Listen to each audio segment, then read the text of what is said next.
Anxiety کا مسئلہ ہے، خاص طور پہ جو ہر وقت کی پریشانی لگی رہتی ہے، اور یہ اس حد تک ہوتی ہے کہ جی آپ کے روزمرہ کے جو معمولات ہوتے ہیں وہ ڈسٹرب ہونا شروع ہو جاتے ہیں، آپ کی گھریلو زندگی، آپ کی جاب، آپ کے اٹھنے بیٹھنے کے معمولات، نیند، کھانا پینا، ازدواجی تعلقات، بچوں کے ساتھ تعلقات، آپ کی جو سوشل لائف ہوتی ہے، وہ ساری چیزوں میں ایک کمپرومائز آنا شروع ہو جاتا ہے۔ جو بھی پریشانی ہو، جس طرح کی بے چینی کی کیفیت ہو، ہر چیز کا جو علاج ہے وہ دوائی یا میڈیسن میں ہی مل سکتا ہے۔ تو ہم سمجھتے ہیں ایسا نہیں ہے، اور یہ ایسا کیوں نہیں ہے یہ آج آپ کے سامنے رکھیں گے۔ اس چیز کو بنیادی طور پہ اس کی بیس میں جا کے، جڑ میں جا کے سمجھنے کی ضرورت ہے، تبھی جو ہے نا اس ساری صورتحال کو کلیریفی کرنے میں کچھ مدد ہو پائے گی۔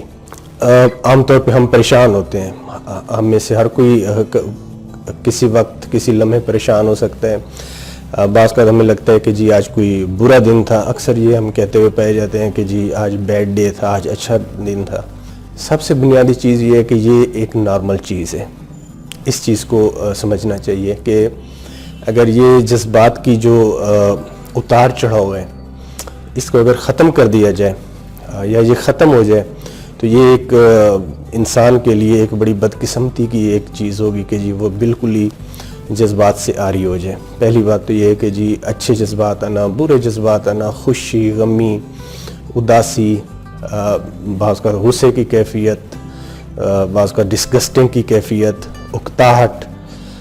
نفرت، یہ ساری ایک شیڈز ہیں ہمارے ایموشنز کے۔ اچھا، ایک تو یہ ہو گیا، یہ چیزیں ہر کسی میں آتی ہیں۔ اب مثال کے طور پہ ایک بچہ ہے، اس کے بچپن میں ڈیو ٹو مینی ریزن کوئی بچپن اچھا نہیں گزرا، یا کوئی اس طرح کی کیفیت وہاں پہ رہی ہے کہ جس کی وجہ سے کچھ ایسے عوامل پیدا ہوئے تھے جن عوامل نے اس بچے میں ایک رد عمل کی نفسیات کو جنم دیا تھا۔ ٹھیک ہے، یہ بات ذہن میں رکھیں کہ چاہے بچہ 2 سال کا ہو، 1 سال کا ہو، 3 سال کا ہو، اگر تو کوئی بھی ایلیمنٹ، کوئی بھی بہر کا عوامل بچے کی طرف آئے گا، کوئی بھی رویہ بچے کی طرف اپنایا جائے گا، تو اس کا ایک ریئیکشن پیدا لازمی طور پہ ہوگا۔ یہ ہم نہیں کہہ سکتے کہ جی چھوٹا بچہ ہے تو اس میں کچھ نہیں ہوگا، وہ جو ریئیکشن ہوگا بچے کا وہ ہو سکتا ہے کہ کوائٹ ڈیفرنٹ ہو ایز کمپیئر ٹو کہ جب وہ ایک ایڈلٹ کا رویہ ہوتا ہے۔ اچھا، تو بچپن میں کسی بھی وجہ سے اگر بچے کے اندر کوئی رد عمل کی نفسیات پیدا ہوئی تھی، اور وہ رد عمل کی جو نفسیات تھی، جو ریئیکشن تھا، اگر وہ نیگیٹو تھا کسی بھی حوالے سے، مثال کے طور پہ کہ جی بچے پہ کوئی تشدد ہوا، بچے کی جو ایک سیلف کیئر ہوتی ہے وہ کمپرومائز ہو گئی، بچے کو جو ایک ٹینڈر لو کیئر چاہیے ہوتی ہے وہ کمپرومائزڈ ہو گئی، ایک ہارش انوائرمنٹ رہا، چاہے وہ کسی بھی حوالے سے ہو، اگر وہ بچے، تو اس کے رسپانس میں ایک نہ ایک ریلیشن بن جاتا ہے کہ جی یہ ایک عوامل کی وجہ سے ایک ریئیکشن، یہ ایک ریلیشن شپ بنتا ہے۔ یہ یوں سمجھے کہ ایک بنیادی چنگاری جو ہے نا یہ وہاں پہ بنتی ہے۔ اب یہ ایک چیز ہو گئی۔ اب دوسری بات پہ یہ ایک انسانی دماغ کا ایک خاص میکانزم ہوتا ہے کہ جی اگر ایک تعلق کسی بھی عوامل کے ساتھ، کسی نفسیاتی رد عمل کا ایک اگر تعلق بن جائے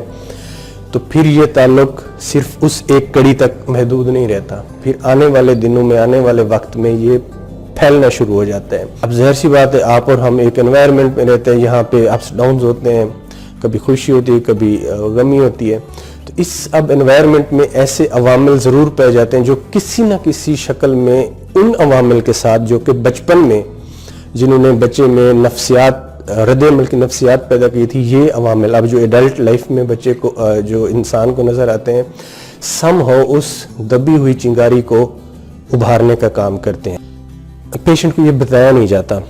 کہ آپ کی جو اس نوعیت کے پرابلم ہیں جن کا اوریجن بہت ایک ارلی فیز میں ہوا تھا، اور وہ کس طرح چیزیں جو ہے وہ کنڈیشنڈ ہونا شروع ہو گئی، اور ایڈلٹ لائف میں وہ ایک فل بلون اسپیکٹرم بن گیا آپ کی بیماری کا، اس کا ایگزیکٹلی حل کیا ہے، تو سیکیٹرسٹ سے ہوگی۔ ڈائگنوسٹک جو ورک اپ ہے وہ بھی سیکیٹرسٹ ہی کریں گے۔ تو بنیادی طور پہ یہ ساری چیز آپ کے سامنے رکھنے کا مطلب یہ تھا کہ جس مشکل فیز ہوتی ہے، لیکن پھر بھی اپنی ہر علامت کا جو حل ہے وہ صرف اور صرف بہت سے طریقہ کار ہوتے ہیں، شرط یہ کہ آپ آئیں،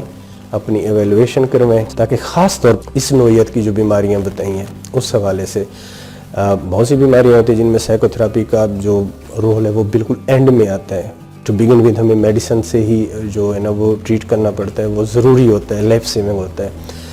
وہ تو ٹھیک ہے اپنی جگہ پہ, like schizophrenia, bipolar disorder, some time O C D, severe depression, even severe anxiety. اگر بہت مارک انگزائٹی ہے ود سیویئر سومیٹک یا فزیکل کمپلینٹس, ہم سب کو, ڈاکٹرز کو بھی, سائیکیٹرسٹ کو بھی تھوڑا سا اس میں نظر ثانی کرنی چاہیے. بہت شکریہ.